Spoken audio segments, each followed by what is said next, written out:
All right. Hey, everyone, and welcome back to Focus on You with Phil and Oscar. I am by my lonesome today because Oscar is out of town, or at a training, something like that. So, kudos to him. And because we're always looking to improve ourselves one way or the other. Well, we have a magnificent guest for you today, and his name is Michael Padurano. And he is going to tell a little bit of his story, a little bit about what he does.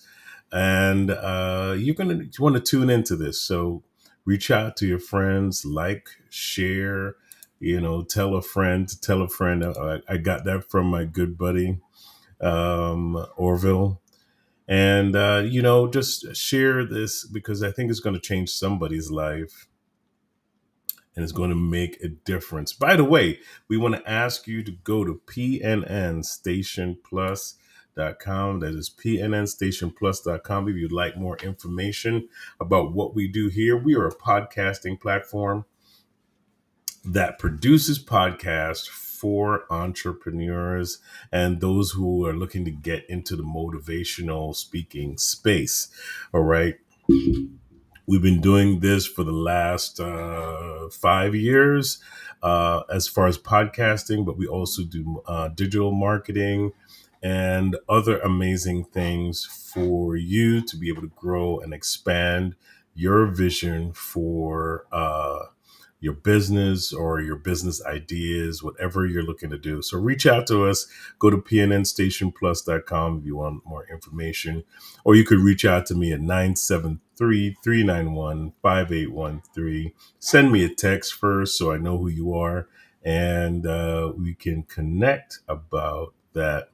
We're also stepping into, we've just established our pillars for the Phoenix National Network, which is faith, opportunity, communication, unity, and strategy. And we're going to go into that a little bit more as we develop that. But that's the pillars of our company and the focus, the bare soul of what we do here on the Phoenix National Network.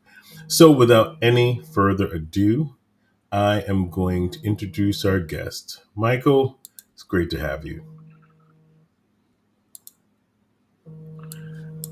Hey, Phil. I'm honored to be here. Awesome, man. Awesome. So, how are you doing? I'm growing forward. I'm just living in faith and trust and following my intuition 100% implicitly. That's awesome. That's awesome. It's amazing how faith is a big part of us manifesting, what has been put inside of us, right? And I want you to tell a little bit about your journey. You don't have to go into all the details, but tell the folks about who you are a little bit and what you're doing right now. So I'll give some type of version of it, right? Because my story is detailed and has many twists and turns. I was adopted at birth, which automatically gives me abandonment issues. I was abused from 2 to 14 by my adopted mother because she did the best she could but didn't know better. She was generationally trauma passing it down because back in the early 80s, it wasn't a topic of conversation unless you looked for it. So there wasn't really the self awareness there or the understanding of what we understand today. Information wasn't as readily available as it is today. My parents did the absolute best they could. They loved me the best way that they knew how. None of it is anyone's fault. There's no one to blame. Life happens. And we learn and we grow through what we're meant to grow through within life. At that point, I started drinking at 9 to numb the pain and hide my spiritual gifts. Um, I started doing hardcore drugs at 12, and then it proceeded to expand and grow from there. And I've been all over the place. I've been worth $1 million, over $1 million 5 times, and I've been homeless 5 times. All sorts of different reasons, different ways. I've made it and lost it many times. I've built stuff from scratch. I've made an amazing, enormous global international impact projects. I worked the United Nations Development Program for 4.5 years. One of their programs based out of Asia. It was called South SS Gate, so South Gate, transferring technologies from the north to southern hemispheres and all those different things. So bringing a lot of technologies to Africa, South America, all these different regions. It was a very interesting learning experience, and as much as I self-sabotaged most of my life, and I even self-sabotaged there because I was invited to be a keynote speaker for UN events globally for 4 years, but I could never make it because of the partner in life I chose. Right? When we're coming from an unhealed space, we align with others that are unhealed. So it led to having a partner that kept me in my space and kept me wounded, and I lived in my trauma cycles, and I lived in my reactive trauma brain. um, and I just build and I grow and I evolve, and I call it growing forward. I've had many near-death experiences. The most recent one was a major stroke, November 16th of 2022. It was a triple major stroke. I was driving at the time with my son in the car, and I am healthier than I've ever been. It's unbelievable because my son tells me, right, because he was with me. I don't really remember the exact details. I was driving, I was pulling up to a red light. I looked at him and I said, Thomas, I don't feel right. And he looked at me and he said, Dad, what is wrong? And he said my eyes rolled to the back of my head and I passed out. And as soon as the light turned green, whatever that was, 30, 45, 60 seconds later, he tapped me on the shoulder and said, Dad, the light's green, you got to drive home. I get this surge of energy through my whole body, and I drove home. I do not remember driving home. I didn't know it was a stroke, so I got home, and I was just super tired, and I lost mobility on my left side of my body. It started. I didn't realize how paralyzed it was until the next morning, but it was paralyzed for the first 6 weeks. Wow. um, and I went into my practices, my spiritual and healing practices that I was taught in modalities, and I went into these healing stasis, listening to frequency healing. So basically, for that first 12 to 24 hours, other than taking care of the kids, I slept while healing myself and just healed and just went into like these complete deep sleeps and deep knocked out meditative type states. And I woke up the next day and I realized how paralyzed I was. I started dragging my body up and downstairs to get my 3 kids ready and out the door because that was a 3-hour practice back then. My kids had scattered schedules, so it was get one up, hour later he was on the bus. Get another up, hour later she was on the bus. Get another one up, hour later she was on the bus. So literally that 3-hour process to up and down the stairs, I really noticed how bad my mobility was. So I immediately sent a voice text to, or I called a friend and I said, I think I need to go to the hospital. And he's like, what are you, I don't understand what you're saying. I didn't realize that half my face was paralyzed and I was stumbling words and mumbling and no one could understand me. In my head, I understood me. Like this, it's a perfect perception of life because we always think everybody understands us. But until you're willing to ask the question, do you understand what I'm saying? Mm-hmm. Which we normally don't out of fear and trauma responses, right? You never know if the person understands. In this case, they didn't understand. So then they texted me and I realized I couldn't text. I didn't have the mobility or I couldn't even use my right hand to text at the time. That took about 2 months to come back before I had the mobility to be able to do it. So he just said, I'm coming over. We're going to the hospital. He just sent me a message. And we got my son to school, which was the last one to get out of the house. And he took me to the hospital. I was dragging half my body in. And the lady looked at me and said, what's wrong with you? And I said, I think I had a stroke. And she's like, when? I said, yesterday morning. And she goes, Wow. why are you here? The medication only works for 4 hours and this and that. And they were fighting me on the whole fact that I had a stroke. And then when they took me back for the scan, finally, they took me back. My blood pressure was through the roof because the first thing your body does is your blood Wow. pressure goes up when after Mm-hmm. you have a stroke so that it pushes the flow through so that whatever it was. And they admitted me before even telling me what happened. Wow. So when I got up into my room, the doctor came into my room and he's like, yeah, you had a major stroke. You had a triple stroke. 86% chance you'd be a vegetable for the rest of your life. And I'm just sitting there Wow. and I'm like, okay, cool. Next, what's next? And so then it came out to the next day. He's like, you're staying overnight. I talked to my friend. He stayed overnight with the kids, got them to school and stuff. But that was coming into a Friday. It happened on a Thursday. I'm a solo parent of 3 kids that are healing from their own trauma that they've been through in life. So they're not comfortable just going wherever, doing whatever, being with whoever. They're not comfortable, right? They have their own trauma to heal through. So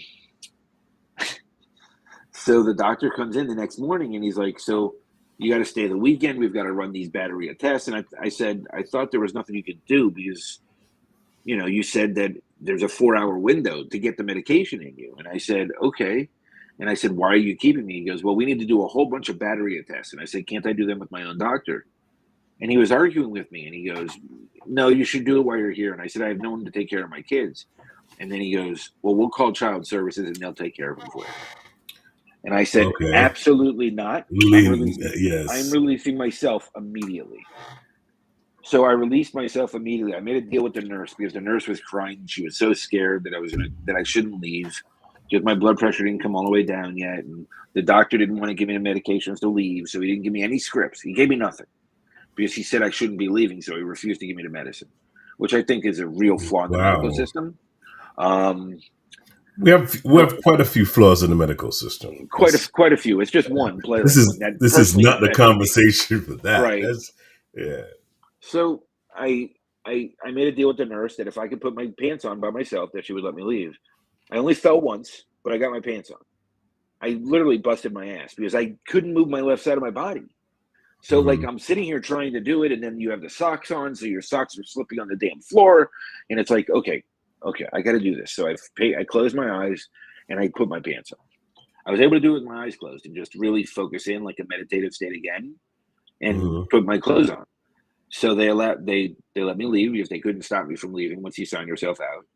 And next thing I know, they take my driver's license away, Oh which wow. I understand in hindsight. Right. At the Why that's time, necessary. right, Yeah. at the time, how am I getting to my doctors? And I have doctors all over: cardiologist, pulmonologist. What else did they send me to? A neurologist, my new general practitioner, all these doctors.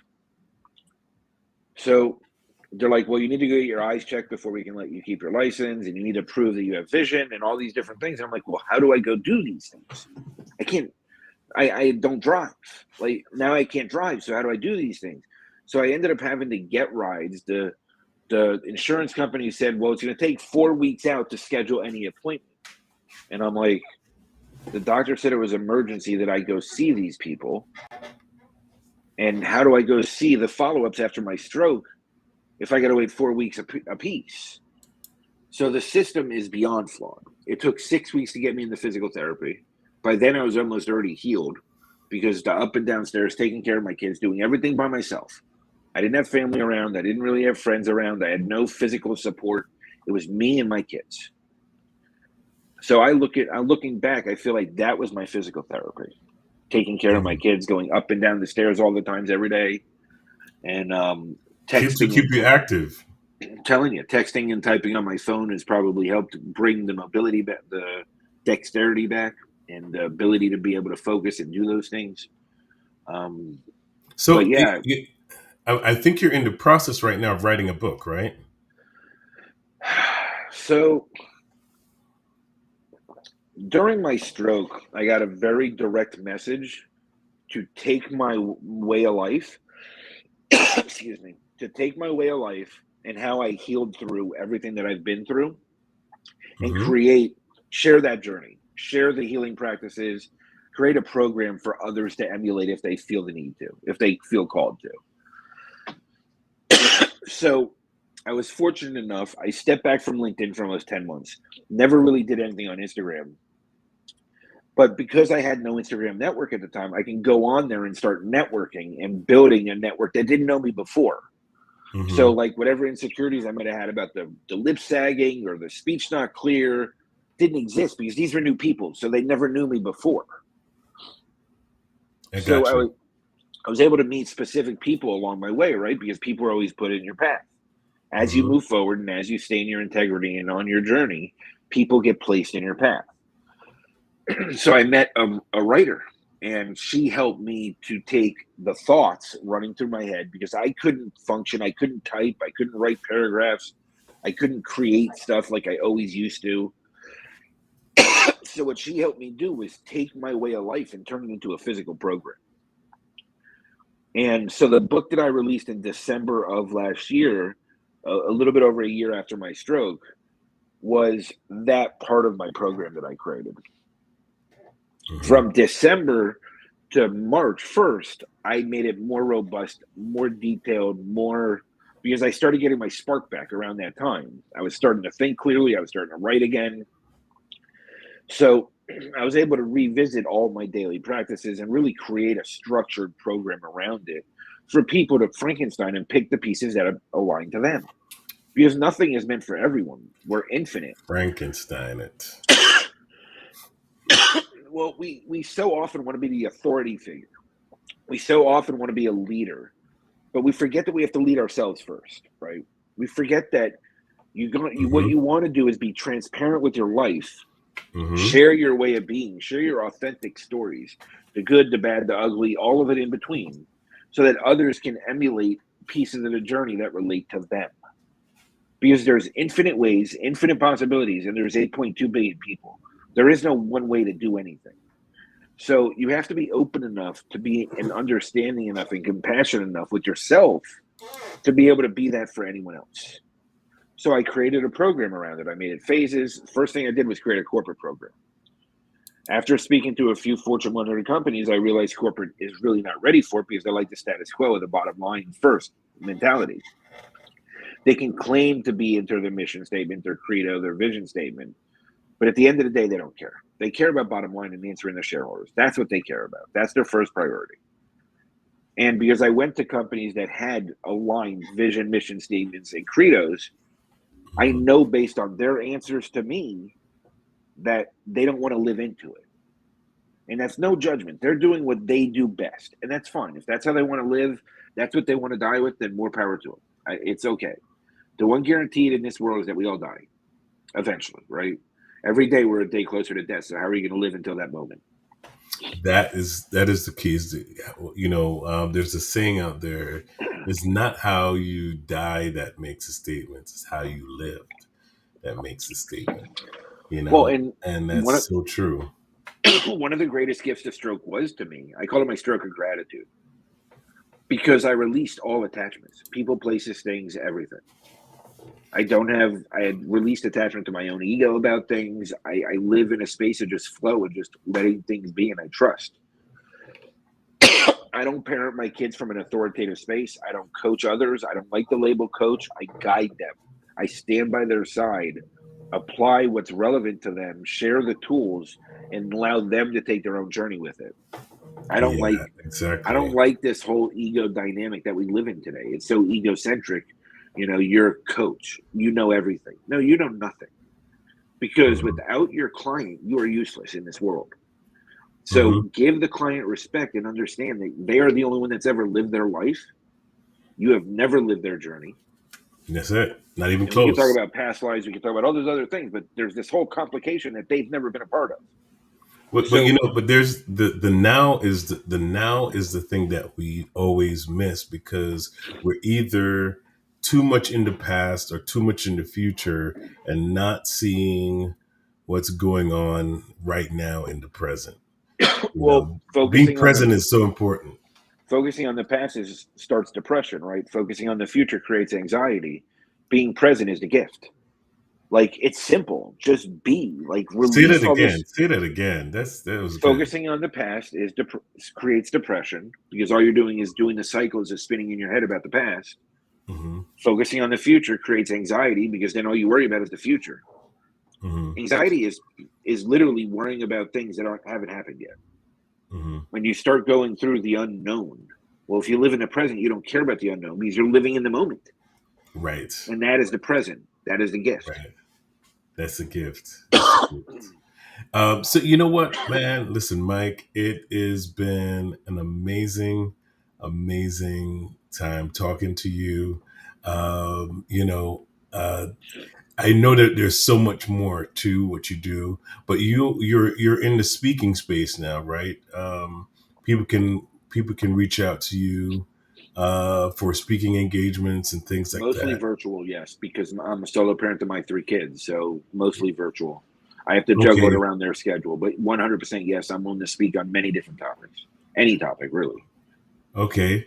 and So I'll you, share my authentic story. Like I'll share my authentic journey. That's the difference: the good, the bad, the ugly. Right? Like I, mhm. I hide nothing. Transparency is key because transparency leads to relatability, you know, and people can relate to people's stories. So, I appreciate you coming on. Is there a way for people to reach you if they'd like to connect about getting you So to speak for them? my name is spelled at the bottom. Okay, I did spell it correctly, so that's good because I had to double check before saying this. Um, just look for me on LinkedIn. I'm the only Michael Padurano on the planet. I'm easy to find. LinkedIn is always the easiest way. My cell phone number is publicly listed on LinkedIn. It's publicly listed on my Instagram as well. I have my company Instagram. I have my company page on LinkedIn. I have the website. You can go there too. Whatever you want to do, you just find me. Just Google me. I'm sure you'll find me. The good, the bad, and the ugly. But Michael, If you find my DUI mugshot, I want a copy. So please send it to me. I want a poster to put in my kids' rooms. This is what happens when you don't listen to yourself. oh man, When you run from yourself and hide from yourself. But that's it. I'm proud of my kids because they want to face their trauma. My 12-year-old said, "Dad, I want to face my trauma," and he's healing through That's it. it. He goes through ups and downs, and he grows through it. Teaching him meditation, teaching him journaling. He does art. Goes into creative mode, releases it, expresses himself in all different ways. That's it. That's it. Well, thank you so much, my friend. Really appreciate you having on. Don't jump off. We'll talk Okay. afterwards. I'm just gonna close out here, guys. This was so much fun. Thank you so much for watching. Those of you who are going to be watching it now, watching it later.